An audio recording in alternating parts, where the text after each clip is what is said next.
மறையூர் காந்தலூர் பகுதிகளில் காட்டு யானையின் தாக்குதல் அதிகரித்து வருகிறது. மறையூர் டவுனில் பாபு நகரிலும் காந்தலூர் டவுனிலும் குகநாதபுரம் பகுதிகளிலும் காட்டு யானை நடமாட்டம் அதிகரித்துள்ளது.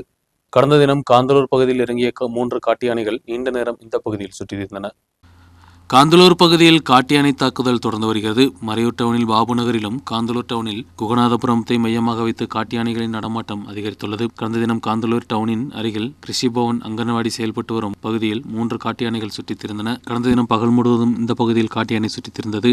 இங்கு சுற்றித் திரிந்த 3 காட்டு யானைகளை விரட்டுவதற்கு முயற்சித்த போதும் காந்தலூர் பெருமலை சாலை வழியாக கடந்து கரிங்குளம் பகுதியில் காட்டு யானைகள் இறங்கியது. கடந்த தினம் அதிகாலையில் 4 மணிக்கு காந்தலூர் டவுனில் குகநாதபுரம் சாலையில் VFPCKவின் அலுவலகம் முன்பில் வந்த காட்டு யானைகள் நிறுத்தியிருந்த காரை சேதப்படுத்தின. 3 காட்டு யானைகளும் இந்த பகுதியில் பல மாதங்களாக சுற்றித் திரிகின்றன. இங்குதான் RRT குழுவினருக்கும் காட்டு யானைகளை கண்காணிக்க 24 மணி நேரம் வசதிகளும் செய்யப்பட்டுள்ளது. ஆனால் இவர்களின் முன்பகுதியில் காட்டு யானைகள் சுற்றித் திரியும் போதும் இதை விரட்டுவதற்கான முயற்சிகள் சரியான முறையில் நடத்துவதில்லை என்றும் பொதுமக்கள் தெரிவித்துள்ளனர். News bureau, Maraiyur.